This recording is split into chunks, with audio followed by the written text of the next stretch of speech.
Alors Seigneur, nous ouvrons nos cœurs devant toi ce matin.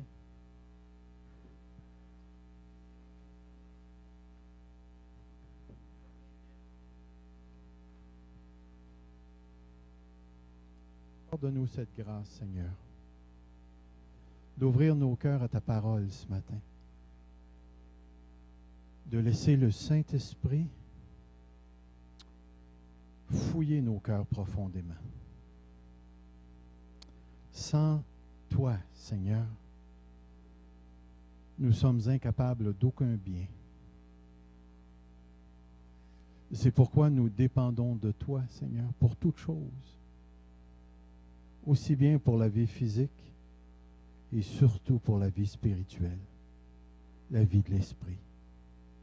Maintenant, guide-nous ce matin, lorsque nous nous exposons à ta parole, que ton esprit prenne les mots qui y seront et les intègre dans nos vies, dans nos cœurs, dans nos corps, pour que toutes nos personnes, Seigneur, jusqu'à ce que tu reviennes, reflètent la relation que nous avons avec toi, qui est une relation qui ne dépend pas de nous, mais dépend de celui qui est en nous. Mais une relation qui s'exprime, Seigneur, dans le concret, à travers tout ce que nous sommes, tout ce que notre corps fait, tout ce que notre intelligence pense, tout ce que nos émotions, Seigneur, vivent.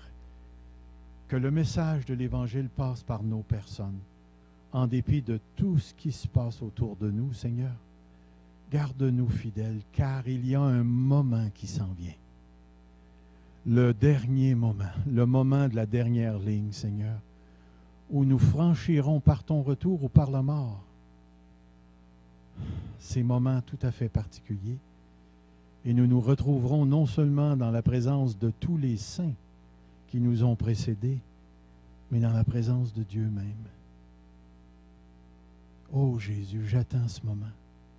Alors sers-toi de ta parole ce matin pour nous préparer à rencontrer Jésus-Christ. Dans le précieux nom de Jésus. Amen. Jusqu'ici, nous avons été exposés à la parole de Dieu sur un texte que je juge très, très, très important pour notre développement spirituel. Êtes-vous d'accord avec moi pour dire que la vie chrétienne, la vie que Jésus nous a donnée ici-bas sur cette terre, c'est une vie que nous aurons à vivre continuellement jusqu'à ce que Jésus revienne au milieu de ceux qui ne connaissent pas Dieu. Seriez-vous d'accord pour dire que présentement, ceux qui ne connaissent pas Dieu sont plus nombreux que ceux qui connaissent Dieu?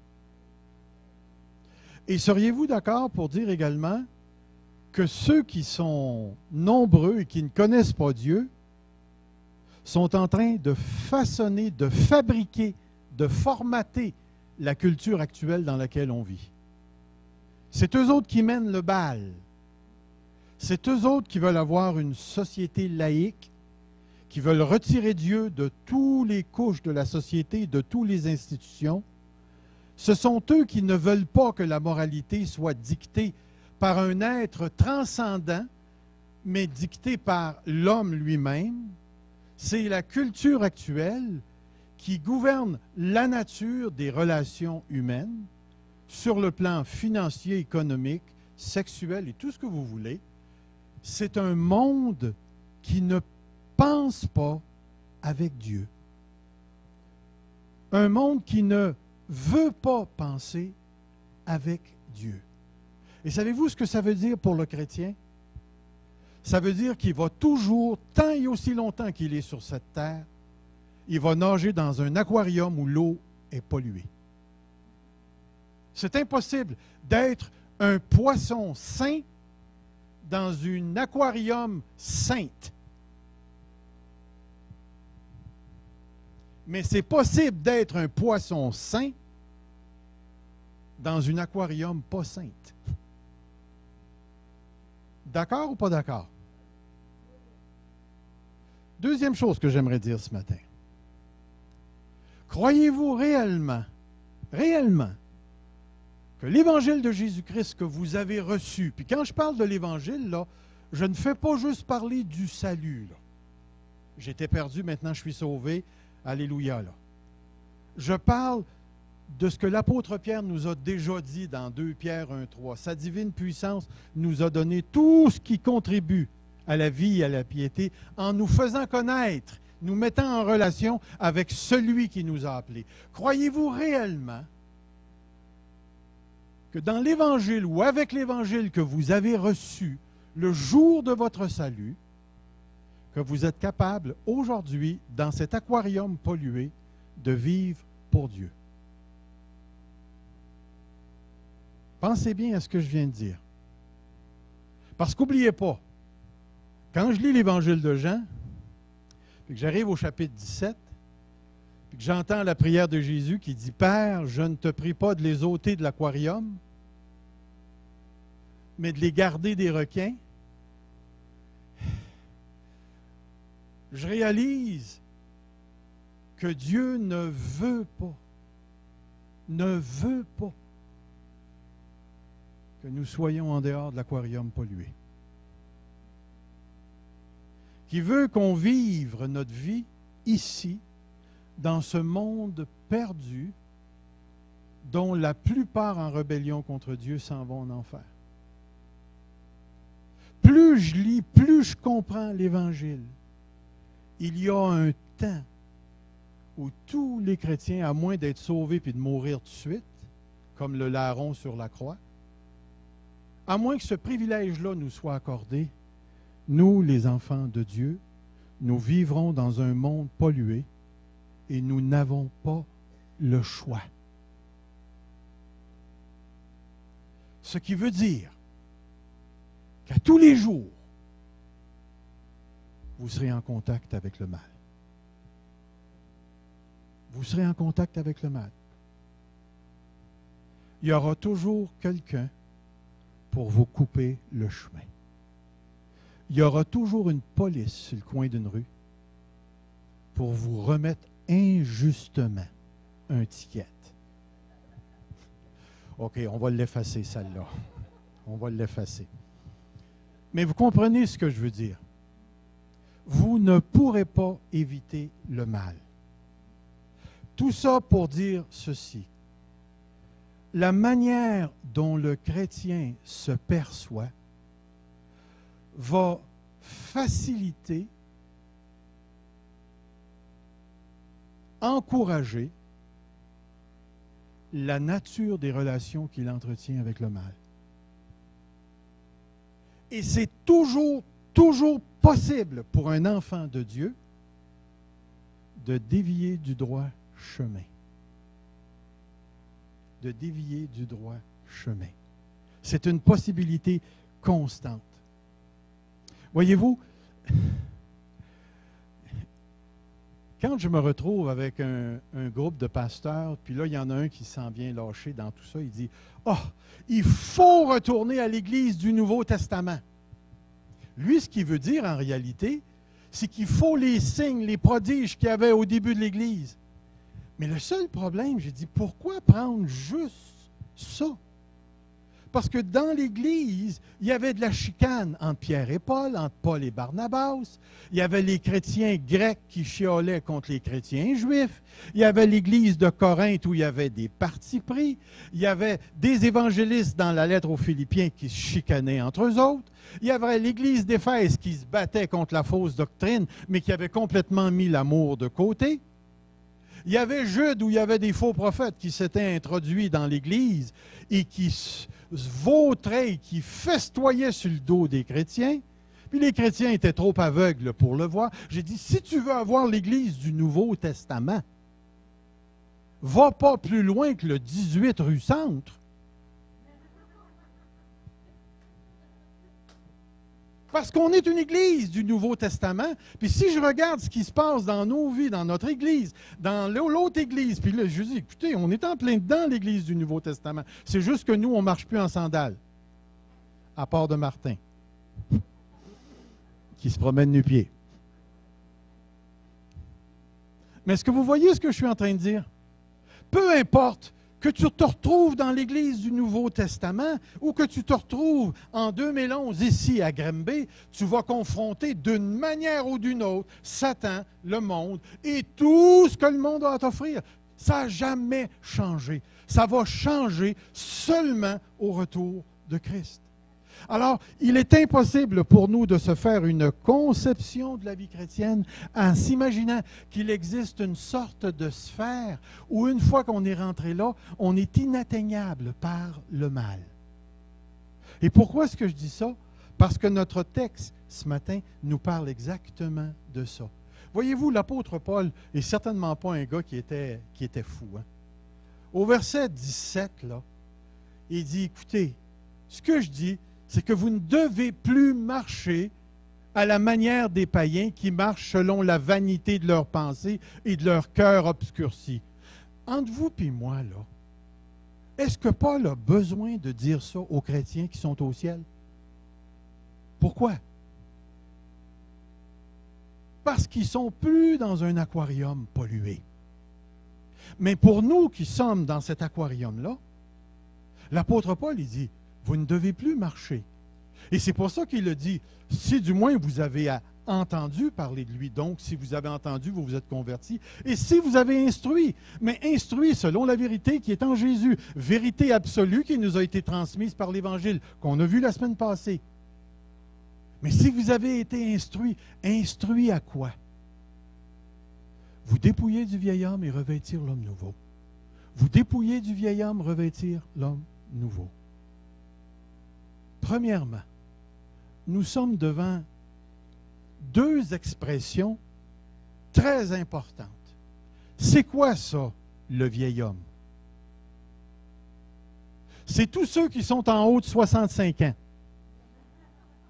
Alors, on a une gang de vieils hommes ici. Moi, je suis encore dans l'homme... C'est certain que ça ne veut pas dire ça. Qu'est-ce que l'apôtre Paul a voulu dire par le vieil homme? Laissez-moi vous dire qu'il y a des gens qui croient que le vieil homme, c'est la vieille nature.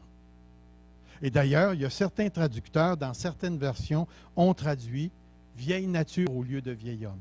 Le seul problème, c'est lorsque tu essaies de définir ce que ça veut dire, la vieille nature, tu es toujours pogné à utiliser une sorte de langage d'abstrait parce que c'est un mot extrêmement difficile à définir, puis ça ne règle pas le problème. Il y en a d'autres personnes qui ont dit, eh bien, le vieil homme, c'est ta vieille nature à toi, à l'intérieur de toi, et tu as une nouvelle nature qui est le nouvel homme. Alors, laissez-moi vous dire qu'on vient de créer un schizophrénique. On a un Mr. Hyde à l'intérieur de nous, un homme qui se transforme en monstre, et on a l'homme selon Jésus. L'apôtre Paul nous aurait probablement regardé avec des grands yeux, puis aurait dit, je ne comprends pas ce que tu veux dire. L'expression revient 2 fois dans le Nouveau Testament, 3 fois. Colossiens, Éphésiens, Romains 6. Et dans les 3 fois, le vieil homme décrit tout ce que nous étions avant d'être sauvés.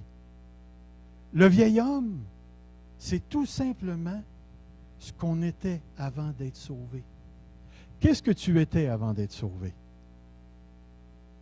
Mais tu vivais selon la vanité de tes pensées, avec un cœur obscurci, étranger à la voix de Dieu, vivant dans la convoitise, étant rebelle à Dieu et en étant soumis au péché, à la mort et à la chair. Et nous produisions par nature des œuvres dignes de la colère de Dieu. Et c'est exactement ce que nous avons encore aujourd'hui pour tous ceux qui ne sont pas en Jésus-Christ. C'est très important ce que je suis en train de dire. Est-ce que vous savez ce que le mot humaniste veut dire? Est-ce que vous savez ce que ça veut dire avoir des valeurs humanistes? En connaissez-vous des valeurs humanistes? La paix, la justice,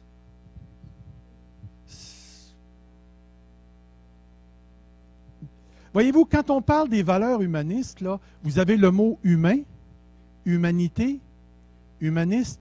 Ce sont des valeurs pour qu'on soit capable de bien vivre ensemble. Donc, des valeurs de liberté, des valeurs de justice. Puis là, justice dans le grand sens du mot, c'est-à-dire que tout le système de justice fonctionne selon la justice, chacun a le droit à la propriété. On a, en fin de compte, des valeurs humanistes, c'est pour emmener toute l'humanité à vivre dans un bon bonheur, d'être heureux. Le seul problème, c'est est-ce que les chrétiens croient à la paix? Est-ce que les chrétiens croient à la liberté? Est-ce que les chrétiens croient à la justice? Le seul problème, c'est que tu peux prendre toutes ces valeurs-là, les vivre en Jésus ou les vivre en dehors de Jésus. Lorsque tu les vis en Jésus, tu es en harmonie déjà avec le Père, la création et la révélation de Dieu. Mais quand tu es ici, qui est Dieu? Qui décide de ce qui est la justice, la paix, le bonheur? Alors, allez pas vous imaginer parce que quelqu'un s'approche de vous avec des valeurs humanistes où tout le monde va être traité égal, que ça veut dire que cette personne-là connaît Dieu. Voyez-vous, être en Jésus-Christ ou être à l'extérieur de Jésus-Christ, ce n'est pas une question de valeur. Saisissez bien ce que je vais dire. C'est une question de savoir à qui tu appartiens. C'est de savoir à qui tu appartiens. Si tu es le vieil homme, tu appartiens à une sphère de rébellion contre Dieu et tu peux avoir tes propres valeurs de justice dans ça. Mais tu appartiens à la mort, tu es esclave du péché et tes comportements sont désapprouvés parce que l'être sans Dieu est incapable de produire une justice, une œuvre que Dieu peut approuver. Parce que l'essence ou le motif intérieur est en rébellion contre Dieu. L'homme, le nouvel homme qui est en Jésus, ne devient pas un nouvel homme simplement parce qu'il a décidé, lui, de passer d'un cercle à l'autre. Tu ne passes pas d'un cercle à l'autre juste comme ça. Est-ce qu'il y a des alcooliques qui ont arrêté de boire sans Dieu? Définitivement. Est-ce qu'il y a des drogués qui ont arrêté de prendre la drogue sans Dieu? Est-ce qu'il y a des prostituées qui ont changé de mode de vie sans Dieu? Est-ce qu'il y a des parents qui élèvent bien leurs enfants sans Dieu? Définitivement qu'il y en a. Mais est-ce que ces gens-là sont en Jésus-Christ? S'ils ne sont pas en Jésus-Christ, sont dans la chair, sous l'esclavage du péché, sont dans la mort et s'en vont en enfer. Voyez-vous, on vient tous au monde dans le vieil homme. On vient tous au monde dans le vieil homme. Et c'est impossible pour le vieil homme de produire ce qui est agréable à Dieu. C'est impossible. Et c'est pourquoi le texte nous dit quelque chose de très intéressant. Laissez-moi vous le lire. Mais vous, ce n'est pas ainsi que vous avez appris le Christ, si du moins vous avez entendu parler de lui, et si vous avez été instruit en lui conformément à la vérité qui est en Jésus, c'est-à-dire vous dépouiller à cause de sa conduite passée du vieil homme qui se corrompt par les convoitises trompeuses. Le vieil homme vit continuellement dans la convoitise. Puis le mot convoitise ici, n'oubliez pas, c'est le mot désir. Dans le désir corrompu. Désir corrompu. La plupart d'entre nous avons eu des enfants. Avez-vous enseigné vos enfants à voler? En tout cas, si vous l'avez fait, vous avez un problème. Mais moi, je n'ai jamais enseigné à mes enfants à voler. Sans exception, les trois ont passé dans le magasin à mon père, ont ramassé des bonbons et des barres de chocolat sans le dire. Puis je les ai pognés les trois. Mais pourquoi est-ce qu'ils ont fait ça? La parole de Dieu nous dit, dès la jeunesse, le cœur se tourne vers le mal. Il n'y en a aucun qui fasse le bien, pas même un seul. Tous sont pervertis, tous sont corrompus. Romains chapitre 3. Nous sommes tous sous cette influence-là. Mais regardez bien maintenant le texte. Je vais le continuer. À revêtir l'homme nouveau, remarquez le mot qui va suivre. Créé selon Dieu. L'homme nouveau n'est pas à la merci de la volonté humaine. Pour devenir un homme nouveau, il faut être créé homme nouveau. Et il est impossible de devenir un homme nouveau sans un acte de création. Vous rappelez-vous du texte dans 2 Corinthiens chapitre 5, le verset 17, qui dit « Si quelqu'un il est en Christ, il est une nouvelle créature. » Littéralement, il est une nouvelle création. Création. Il est une nouvelle création. Et entre vous et moi, là, sommes-nous capables de créer? Si jamais vous vous levez un matin et vous vous dites un pot de fleurs sur ma table, puis flou que ça l'apparaît, venez me voir tout de suite. Parce que je vais vous faire signer des papiers, on va faire de l'argent, mon ami, ce n'est pas des farces. Ça n'existe pas un pouvoir comme ça, ça n'existe pas. Seul Dieu possède un pouvoir de cette nature. Mais comprenez bien ce que je vais dire maintenant. Parce que pour être capable de vivre cette nouvelle création, il faut premièrement quitter le vieil homme. Et comment on quitte le vieil homme? Est-ce que vous le savez? Cassez-vous pas la tête, c'est tout écrit. Laissez-moi vous lire quelque chose de très intéressant. Dans Romains chapitre 6, il est écrit ceci. Verset 15. « Quoi donc? Pécherions-nous parce que nous ne sommes pas sous la loi, mais sous la grâce? » L'apôtre dit, « Ben non, certes non. Ne savez-vous pas que si... » Non, excusez-moi, je ne suis pas dans le bon texte, c'est pas là. « Que dirons-nous donc? Demeurions-nous dans le péché afin que la grâce abonde? Non. » Remarquez ce qu'il va dire. « Nous qui sommes morts au péché, comment vivrions-nous encore dans le péché? » Écoutez bien là.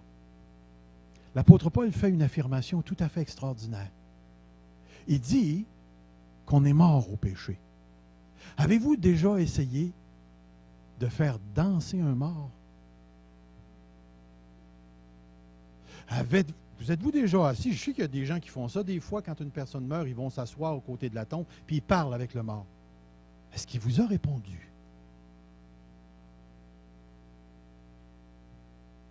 On fait quoi dans un cas comme celui-là? L'apôtre Paul nous dit, nous sommes morts au péché. Mais regardez bien, verset 3.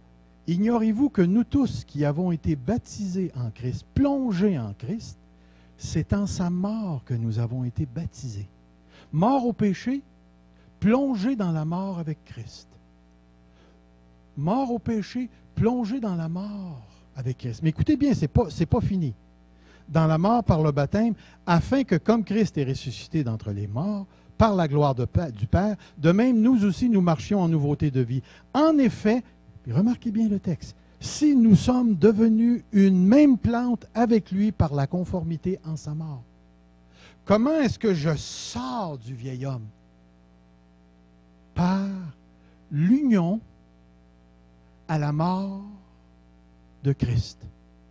Le jour où tu as cru en Jésus-Christ, regardez bien mon micro là, le jour où tu as reçu Jésus-Christ, tu as été uni à Jésus-Christ. Et tout ce que Jésus a fait, tu l'as fait. Tout ce que Jésus a fait, tu l'as fait. Et maintenant, si je veux tirer le micro, il faut que je parte avec lui. Parce que je suis intégré maintenant en Christ. Regardez bien le même texte, un texte similaire, dans Romains chapitre 7, au verset 5. « Car lorsque nous étions sous l'emprise de la chair, non, excusez, c'est dans le verset 4. De même, mes frères, vous aussi, Vous êtes morts à l'égard de la loi par le corps de Christ pour appartenir à un autre. Vous êtes morts par le corps de Christ pour appartenir à un autre. Vous êtes morts pour appartenir à un autre. Vous avez laissé le vieil homme. Le jour où vous avez été unis à Jésus-Christ, vous êtes sortis du vieil homme et vous avez revêtu le nouvel homme qui est d'une création de Dieu instantanée qu'on reçoit le jour où on a été sauvé. Et c'est pourquoi l'apôtre Paul dit, si du moins vous avez été instruits, instruits à quoi? Dépouiller du vieil homme, revêtir le nouvel homme. Le nouvel homme, il est une création de Dieu. Puis vous savez ce que ça veut dire, hein? Création de Dieu, ça veut dire que tu es passif. Ce n'est pas toi qui te crée, c'est de Dieu. Deuxièmement, création, ça veut dire que c'est un acte divin. Ce n'est pas un acte performé par les hommes. Une autre chose, si c'est une nouvelle création et qui est appelée le nouvel homme, ça veut dire que tu es créé selon l'image de celui qui crée. Dieu est le modèle selon lequel nous avons été créés en Jésus-Christ. Réalisez-vous ce que je suis en train de dire? Je suis en train de dire ceci. Quand Jésus-Christ est mort à la croix, vous aviez la vieille humanité qui s'était rebellée contre Dieu. Et quand Christ est mort et sorti du tombeau pour aller se présenter devant le Père, il a créé un nouvel homme. Et maintenant, je suis dans ce nouvel homme. J'appartiens à ce nouvel homme. J'ai été transféré du vieil homme au nouvel homme. Et maintenant, l'apôtre Paul est en train de nous dire clairement que je ne suis plus ce que j'étais.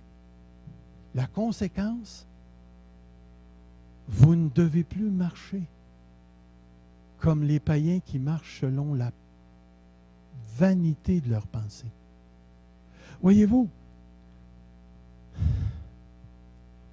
si tu saisis ça, tu as saisi le fondement de la vie chrétienne. La vie chrétienne, ce n'est pas un effort pour devenir le nouvel homme. C'est ce que tu es en Jésus-Christ. Et il ne peut en être autrement. Le passage du vieux au nouveau s'est fait le jour où Jésus-Christ est devenu ton sauveur, ton maître, ton Seigneur. Et depuis ce temps-là, tu marches dans cette nouvelle identité. Voyez-vous, le vieil homme, il va toujours penser sans Christ. Il va toujours vivre selon les valeurs de la rébellion. Il va toujours rechercher une structure d'existence où il va rester maître de Dieu, va rester le maître, le centre de son univers. Dans la nouvelle création, Dieu replace la chute, refait le tout et nous met en place avec Jésus-Christ. Et quand Jésus va revenir, il va reprendre la boule, la terre, l'univers, puis il va la switcher. Puis là, maintenant, on va être le nouvel homme dans les nouveaux cieux et la nouvelle terre. Et ça part après ça, pour l'éternité. Voyez-vous, l'apôtre Paul avait saisi la profondeur de cette réalité-là.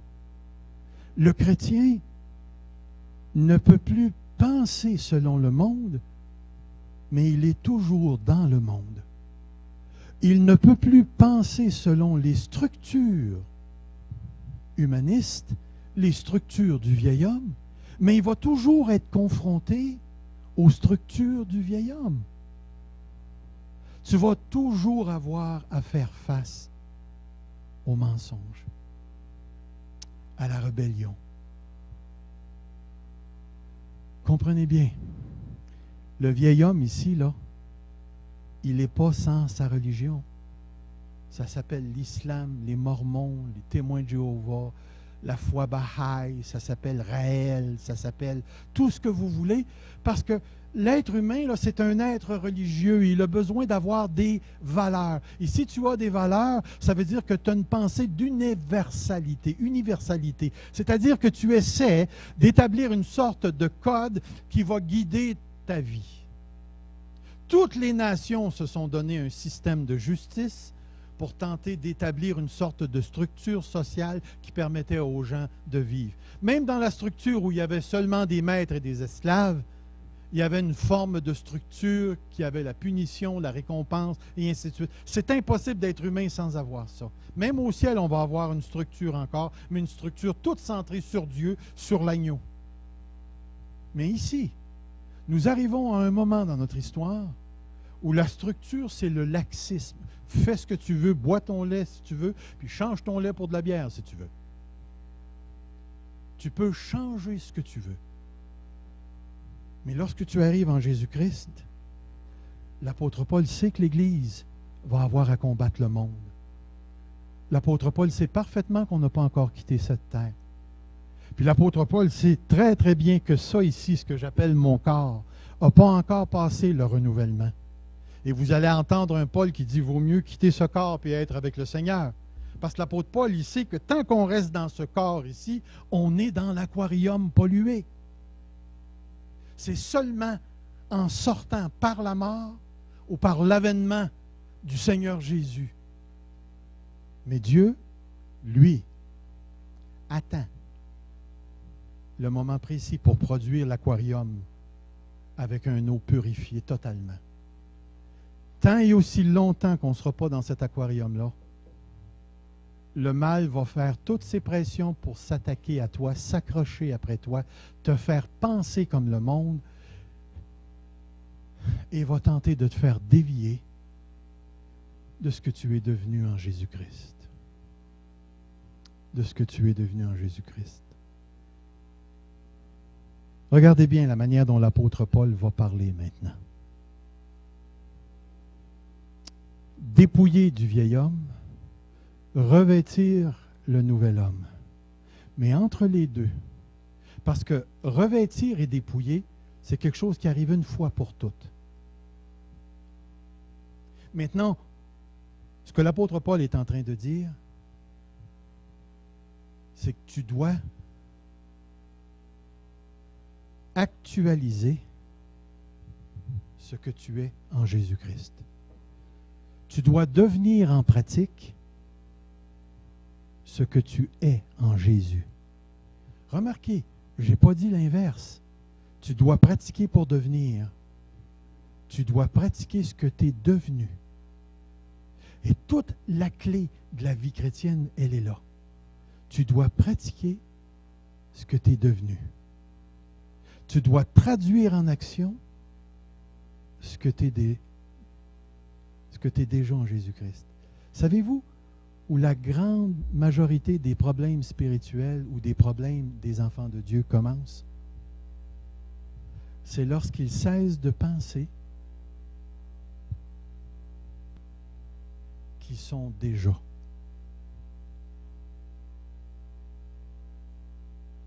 C'est lorsqu'ils cessent de penser ce qu'ils sont déjà. Parce que le jour où tu oublies qui tu es en Jésus-Christ, tu vas te chercher une identité. Puis là, moi, je te dis ça en mots comme ça, mais ça peut se faire d'une multitude de façons. Tu vas essayer de te trouver un bonheur. Oui, il va y avoir Dieu, à quelque part ici, mais Dieu n'aura pas l'influence et l'impact parce qu'ici, dans ta pensée, tu n'auras pas saisi que tu es déjà et que tu n'as pas à devenir. Tu as à traduire ce que tu es déjà. Et regardez le texte, ce que l'apôtre Paul dit. Laissez-moi vous le lire, vous allez voir, c'est tellement intéressant ce qu'il dit. Si du moins vous l'avez entendu parler, ici, conformément à la vérité en Jésus, en lui, que vous avez été instruits à vous dépouiller par rapport à votre vie passée du vieil homme, qui se croiront selon la convoitise. Puis le verset 23 dit ceci, à être renouvelé dans l'esprit de votre intelligence. Savez-vous ce qui est intéressant? Quand tu lis le texte, prenez le temps là, de... Laissez-moi le temps d'élargir un petit peu plus ici. Le mot dépouiller et le mot revêtir, et là je vous fais une petite page de grammaire.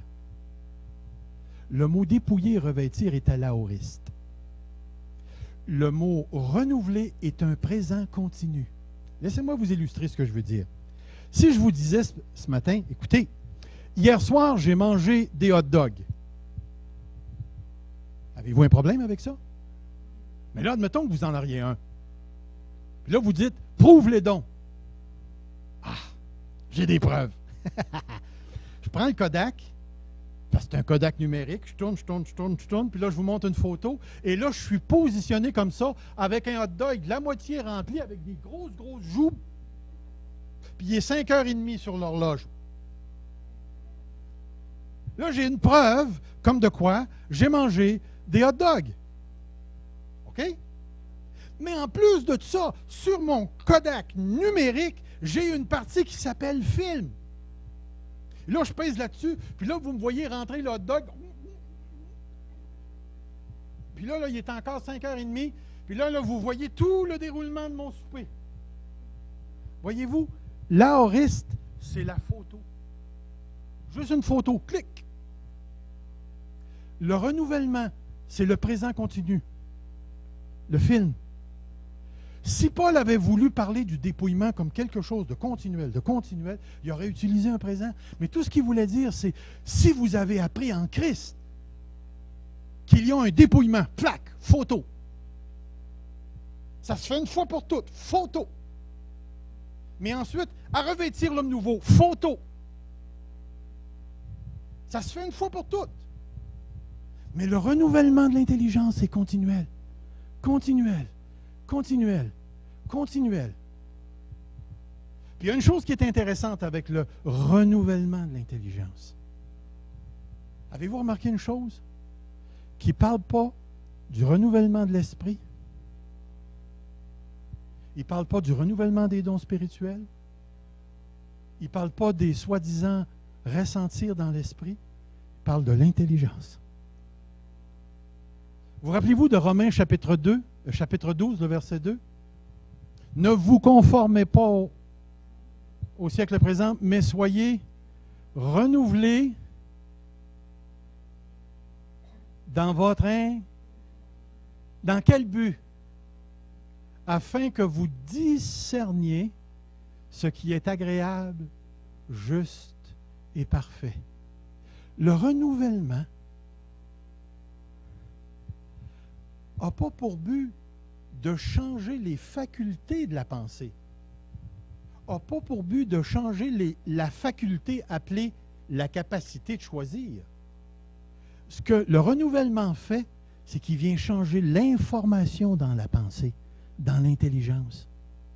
La vanité de la pensée, là, c'est une manière de penser.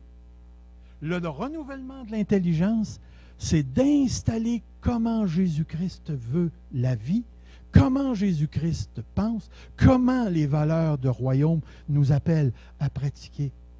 Sans ce renouvellement de l'intelligence, il nous est impossible de grandir dans la foi, de discerner ce qui est juste, bon et agréable. Alors imaginez-vous un chrétien qui ne lit jamais la Bible. Et là, vous voulez que ce chrétien-là atteigne la maturité. Fait que tu es toujours en train de lui rappeler l'ABC de la vie chrétienne, l'ABC de la vie chrétienne, parce qu'il n'a pas saisi. Vous rencontrez un autre chrétien qui a des problèmes avec le sexe, puis tu le rencontres 10 ans après, puis il a encore des problèmes avec le sexe. Il s'est passé quoi entre lui? Il n'a pas eu le cours qui s'appelle Jésus-Christ 101 et la sexualité. Il n'a pas eu l'intelligence renouvelée par rapport à la sexualité. Les fréquentations. Vous pourriez mettre l'argent, le mariage, vous pourriez tout mettre. L'intelligence. Dieu n'est pas contre l'intelligence, il en est favorable. Il est lui-même super intelligent. Et Dieu sait une chose. Si vous avez été instruit, cette instruction s'acquiert par un renouvellement continuel. C'est un processus qui ne s'arrête pas. Dépouiller du vieil homme, revêtir l'homme nouveau, et maintenant te voilà rentré dans le processus de renouvellement de ton intelligence pour que la pensée de Christ s'installe dans ta vie. Vous rappelez-vous lorsque l'apôtre Paul a écrit la lettre aux Galates? Il y a une petite phrase à quelque part qui va dire « Jusqu'à ce que Christ soit formé en vous ». Et là, il va dire « Si du moins vous l'avez entendu et si vous avez été instruit On sait parfaitement que le renouvellement de l'intelligence se fait en relation avec l'acquisition, l'absorption de la parole de Dieu, l'intégration de la parole de Dieu. Si la parole de Dieu ne s'intègre pas, les comportements vont s'ajuster au point où nous en sommes rendus. C'est pourquoi, frères et sœurs, n'allez pas oublier, juste pour vous donner encore un autre petit exemple. Je vous ai déjà parlé d'un texte qui m'a mis, comme on dit, qui m'a mis le feu lorsque j'étais dans ma crise. C'était Deutéronome 12, où le Seigneur dit « Souviens-toi de tout le chemin que l'Éternel, ton Dieu, t'a fait faire. » Puis là, il dit « Je t'ai fait souffrir la faim, je t'ai fait souffrir la soif. » Puis Dieu ne s'excuse pas, il dit « C'est moi qui ai l'auteur, j'ai tout provoqué ça. » Puis là, il va dire « Afin que, le but, afin que tu apprennes que l'homme ne vit pas de pain seulement, mais de toute parole qui sort de la bouche de Dieu. » Seigneur, ils ont suivi un cours pendant 40 ans pour apprendre 2 lignes, afin que l'homme ne vit pas de pain seulement, ligne 1, deuxième ligne, mais de toute parole qui sort de la bouche de Dieu. Et ça a pris toute cette expérience-là pour saisir ça, Seigneur. Là, le Seigneur, il va te dire, t'as-tu pris le temps de sonder les 2 lignes? T'as-tu pris le temps de sonder les 2 lignes? Va revoir le texte. Va voir la marche dans le désert. Pourquoi tu penses qu'il y avait les eaux de Mériba? Pourquoi tu penses qu'il y a eu les géants? Pourquoi tu penses qu'ils ont dû faire face? Pourquoi tu penses que je leur ai donné des corneilles à manger dans le désert? Pourquoi tu penses que je les ai fait dépendre de la manne qui descendait à tous les jours, puis après ça, ça pourrissait? Pourquoi tu penses que je leur ai donné un rocher pour qu'ils boivent du rocher? Pourquoi tu penses telle affaire, puis tel bonhomme a été englouti par la terre, puis là, tu regardes tout ça, puis tu te rends compte, tu dis, wow, tant de minutes, que l'homme apprenne. Apprendre. Apprendre quoi? Tu vis, je vis, de toute parole qui sort de la bouche de Dieu. Et entre vous et moi, frères et sœurs, cette parole-là, n'est pas toujours facile à rentrer. Avez-vous déjà essayé d'instruire un baveux? Hein? Réalisez-vous, frères et sœurs, que la crise que j'ai vécue m'a coûté 10 ans de pastorat, 10 ans de pauvreté financière, de problèmes de relations, de colère, de nuits blanches, de pensées suicidaires, de découragement, de dépression. Ça m'a coûté 10 ans de ma vie.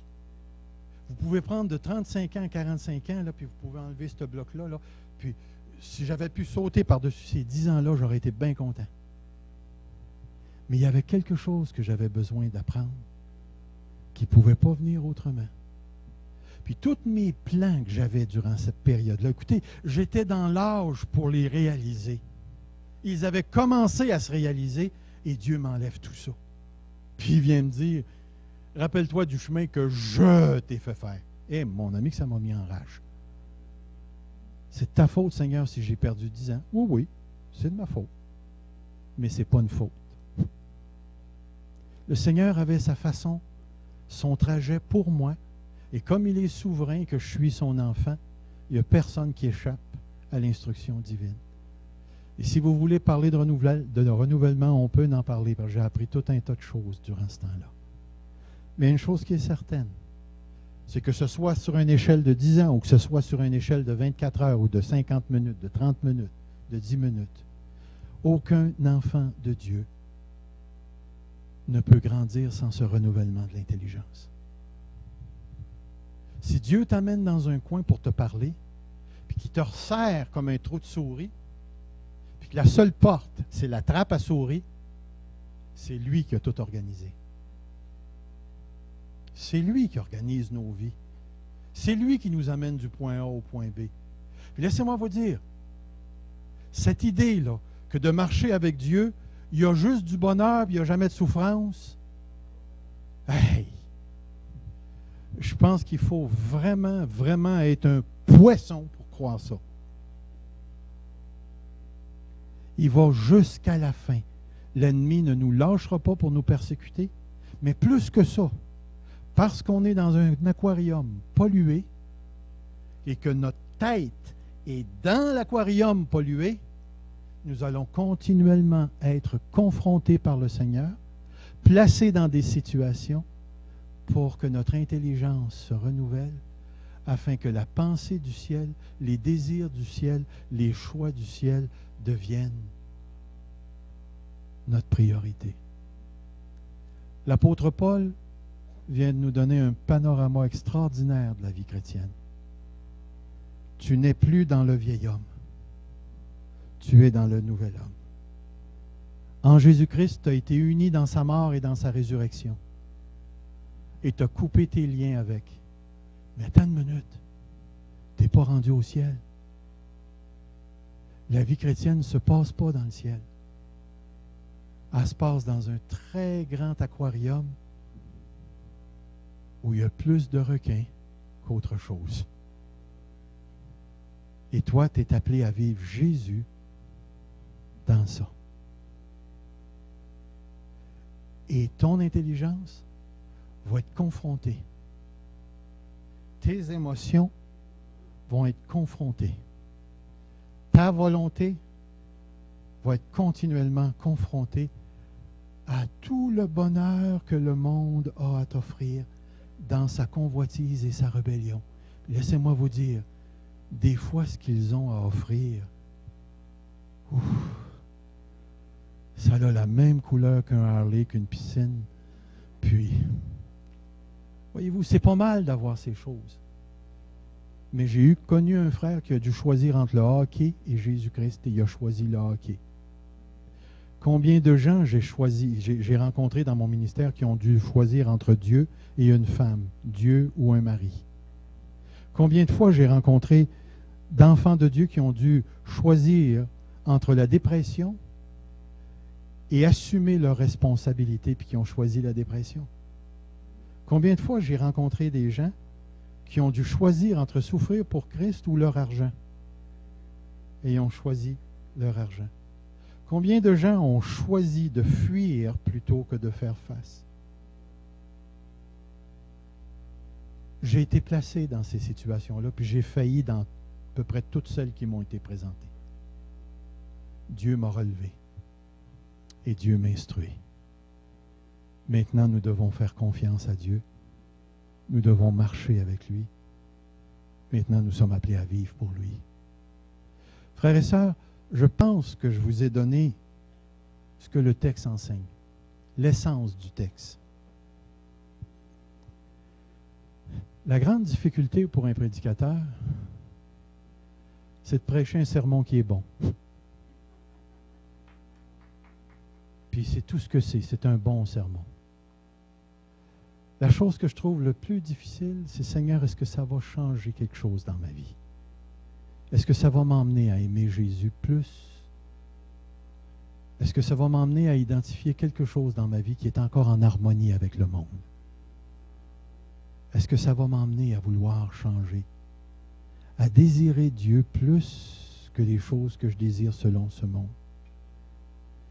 Est-ce que je suis prêt ce matin à soumettre sans réserve tout ce qui est dans ma vie?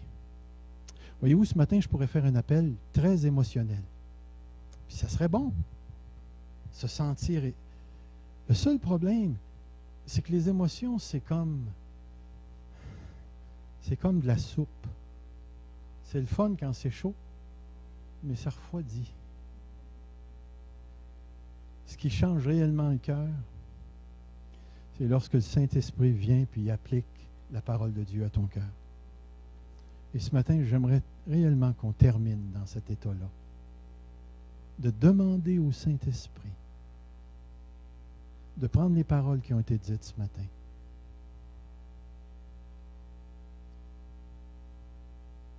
et de nous emmener.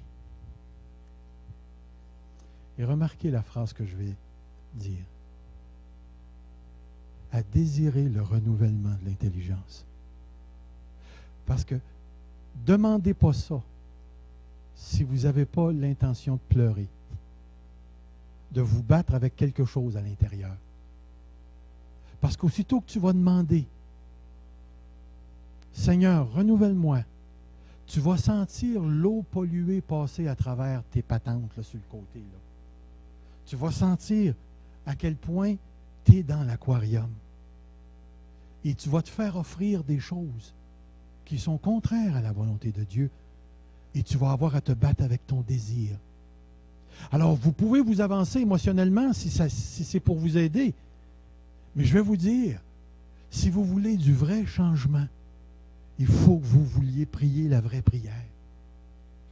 C'est-à-dire, Seigneur, renouvelle mon intelligence. Et ça ne prendra pas de temps qu'il va vous emmener à un domaine de votre vie que lui désire changer. Et la bataille vient de commencer. Parce que le résidu du vieil homme ne lâche pas aussi facilement qu'on voudrait. Alors, je vais prier. Parce qu'à ce niveau-là, je sais réellement de quoi je parle. Je sais que quand tu demandes cette sorte de prière-là, il y a quelque chose qui se passe à l'intérieur. Il y a des choses que j'aurais jamais dû demander, que j'ai demandé, puis que j'ai eues. Et qui ont changé ma vie. Mais je ne pensais pas que le trailer de souffrance viendrait avec. Maintenant, je le sais. Ce n'est pas une torture, être renouvelé dans l'intelligence. Ça ne peut pas conduire à autre chose que ce qui est juste, agréable et parfait. La chose la plus difficile, c'est de lâcher. Parce que le courant nous emmène après ça. N'oubliez pas, le mot renouveler dans le grec qui est au passif, ce n'est pas vous qui vous renouvelez, c'est Dieu qui renouvelle. Et tomber entre les mains de Dieu, c'est la meilleure affaire. Alors Seigneur, dans ce moment particulier ce matin, ce moment-là où on est seul devant toi, ce moment où tu regardes les cœurs, les pensées, tu entends les pensées, les volontés ce matin. Tu connais ceux et celles qui ont besoin d'un renouvellement ce matin. Et tu sais exactement où chacun d'entre nous nous sommes rendus. Et c'est en toute honnêteté personnelle, Seigneur, que je te demande de renouveler l'intelligence des enfants de Dieu ici ce matin. De renouveler mon intelligence à moi aussi, Seigneur. Selon l'homme que tu as créé en moi, en Jésus-Christ. Que cet homme s'exprime, que cet nouvel homme, Seigneur, traduise en action ce qu'il est déjà en Jésus-Christ. Et c'est avec la foi que je viens devant toi, Seigneur. Je viens devant toi avec la foi que je suis ce nouvel homme, parce que ta parole le dit, mais j'ai le témoignage de ton Saint-Esprit à l'intérieur de moi qui me dit qui je suis. Je suis plus mort, Seigneur. Je suis plus esclave du péché. Je suis plus dans la chair, Seigneur. Je suis plus parmi les rebelles. J'appartiens au royaume du Fils de ton amour. Et je le sais ce matin que j'aime Jésus. Ton esprit et mon esprit en témoignent, Seigneur Jésus.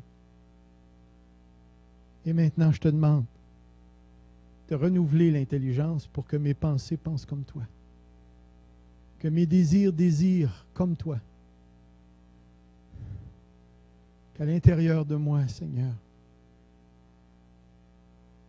s'installe la réalité de Jésus-Christ, s'enracine, se forme, s'agrippe à mon cœur, pour que je voie le monde comme tu le vois et que je puisse vivre dans cet aquarium pollué comme toi tu as vécu lorsque tu es venu, toi aussi, Seigneur. Et jusqu'à ce que tu viennes nous chercher par la mort ou par l'enlèvement, Seigneur Jésus-Christ. Que désirer les choses d'en haut soit plus pressant que les choses d'en bas. Accorde à l'assemblée de la parole de Dieu de ne pas se décourager, mais de garder ses yeux sur Jésus. Fais-nous voir Jésus, Seigneur. Je te prie ce matin. que notre loyauté soit sans réserve à toi. Dans le précieux nom de Jésus, Père, par la puissance du Saint-Esprit. Amen. Que Dieu vous garde.